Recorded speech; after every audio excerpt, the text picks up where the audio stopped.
साथियों, इस समय हम मौजूद हैं कबरुद्दीनपुर गांव में और इसी गांव में इसी रास्ते पर आपका अनुराग यादव की गर्दन काट के तलवार से हत्या कर दी गई थी।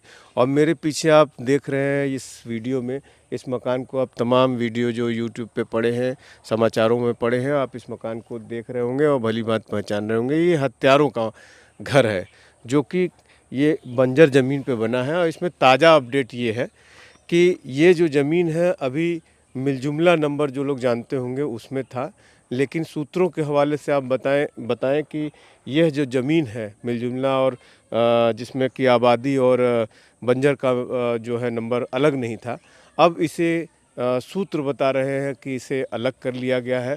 और यह जो मकान है और इसके पीछे जो मकान है आप सफ़ेद कलर का आप देख रहे हैं, आइए आपको नज़दीक से दिखाते हैं। ये दोनों मकान हत्या आरोपी अनुराग के जो हत्यारे हैं लालता और लालता के जो भाई हैं, उन सभी का सब इसी घर में रहा करते थे। और ये जो ज़मीन है ये बंजर खाते की ज़मीन है। ये सूत्र जैसा बता रहे हैं कि ये एकदम तय हो गया है नक्शे के हिसाब से भी, उसमें जो नक्शा दाखिल किया गया है ये बंजर खाते में बना हुआ मकान है। और कहीं न कहीं आज 25 दिन बीत गए हैं और कहीं न कहीं ये मकान ज़मींदोज़ और बुलडोज़र चलने की जो कार्रवाई है धीरे धीरे ही सही लेकिन ये आगे बढ़ रहे हैं। और कल 25 तारीख को अनुराग के पिता रामजीत यादव की सुनवाई है एसडीएम कोर्ट में।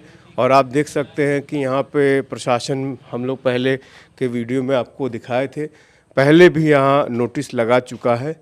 और ये नोटिस यहाँ पे लगी हुई है जिसमें लालता, लालमोहन, राजकुमार, इन सबों की, और इस नोटिस को लगे लगभग 15 दिन जो टाइमिंग होती है, उस टाइमिंग 15 दिन ये पूरे हो चुके हैं। और ये देखिए इस दरवाजे पे भी नोटिस लगी हुई है। और इस घर में जैसा कि लोग बताते हैं अभी कोई रहता नहीं था, अभी ये निर्माणाधीन घर है। और इसी सब चीज़ों को लेकर के यहाँ पे आप देखिए कि उसकी एक मोटरसाइकिल भी खड़ी है। और लोग बताते थे कि ये मोटरसाइकिल जो है वो, इस पे देखिए नंबर प्लेट लोगों ने, गांव के लोगों ने आक्रोशित होकर के तोड़ दिया है इसको पूरी तरह से। CBZ करके गाड़ी है ये।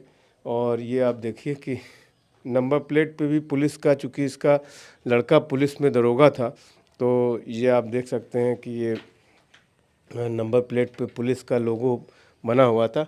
और पड़ोसियों का ये कहना है कि ये जो भी गाड़ियाँ थीं इस तरह की और गाड़ियों से चलता था। और ये जो है गाड़ियाँ जो है ये बिना मतलब ये भी चोरी की बताई जाती थी कि ये चोरी की गाड़ियाँ इस्तेमाल करते थे, लोगों का यहाँ आरोप है। और आपको दिखाएं कि ये एक घर तो ये हो गया जो अभी नया बना था, और दूसरा घर जो है वो घर है जो कि ये भी बंजर खाते में बताते हैं कि ये भी बंजर के नंबर में बना हुआ है। और आपको दिखाएं कि इसमें लालता जो है कि घटना के बाद छुपा हुआ था और गांव के लोग चारों तरफ से घेरे हुए थे। और उसको जो है एसपी जब मौके पे मौजूद होते हैं तो किसी तरह से उसको बचा करके यहाँ से निकाला जाता है। हालांकि पुलिस उसे अपनी कार्रवाई में कहीं और से दिखाती है। आइए इस घर के अंदर से दिखाते हैं कि कहाँ पे जो है रहता था। ये दोनों घर, ये और वो दोनों घर ज़मींदोज़ किए जाने हैं और इसी की कार्रवाई दिन प्रतिदिन जो है आगे बढ़ रही है। यहाँ पे चूँकि कुछ कमरों में बाहर से ताले लगे हैं, आप देख सकते हैं कि अंदर का हाल है पूरा। अंदर ग्रामीणों के गुस्से का दिखाई दे रहा है कि किस तरह से सामान को तितर बितर कर दिया गया है, आप देख सकते हैं। लेकिन अब इन घरों का ये हाल होना है कि अगर ये प्रोसीडिंग इसी तरह से, जिस तरह से आगे बढ़ रही है, अगर ये प्रोसीडिंग बढ़ती रही तो वो दिन दूर नहीं है जब ये दोनों घरों पे आप बुलडोज़र चलता दिखेंगे। साथियों, इस समय हम मौजूद हैं अनुराग यादव के घर पर और साथ में उनके पिता हैं। और आज लगभग 25 दिन हो गया है इस घटना को। और ये ऐसी घटना थी कि पूरा देश और प्रदेश जो है हिल गया था।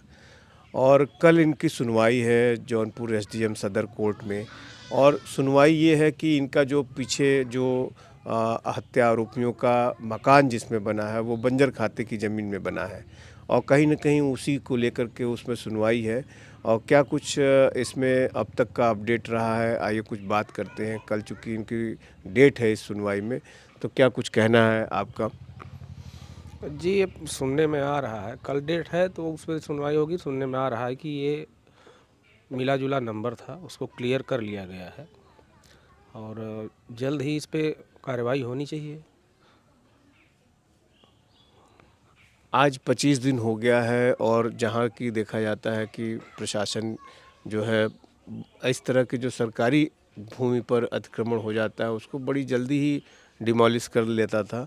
लेकिन सुप्रीम कोर्ट की जो नई गाइडलाइन है, हो सकता है उसकी वजह से इस काम में बहुत सी फूँक-फूँक कर प्रशासन कदम रख रहा है। क्या कुछ लगता है आपको? जी, अब देखिए बहुत कानूनी चीज़ें तो मुझे पता नहीं है, मैं सीधा-साधा आदमी हूँ। प्रशासन को जो समझ में आ रहा है, कर रहा है और अंदर की चीज़ें तो मैं बता नहीं सकता कि क्या चल रहा है। कानून है, कोर्ट है, वो देखेंगे। लेकिन जहाँ तक उम्मीद है कि न्याय होगा मेरे साथ और उम्मीद ही बची है, बाकी मैं कुछ कर तो सकता नहीं। ललिता प्रसाद को जो करना था इन्होंने कर दिया। मेरी ऐसी कोई सोच न कभी थी, न है, न कभी रहेगी, क्योंकि मुझे ऐसा करना नहीं है। मैं इस प्रकार का आदमी नहीं हूँ कि ऐसा कुछ कर दूँ। कानून के भरोसे बैठा हूँ। कानून को जो समझ में आएगा, कानून समझ में आएगा, उनको बरी करना तो बरी कर देंगे, ईश्वर देखेंगे। बाकी क्या बोलूँ भैया।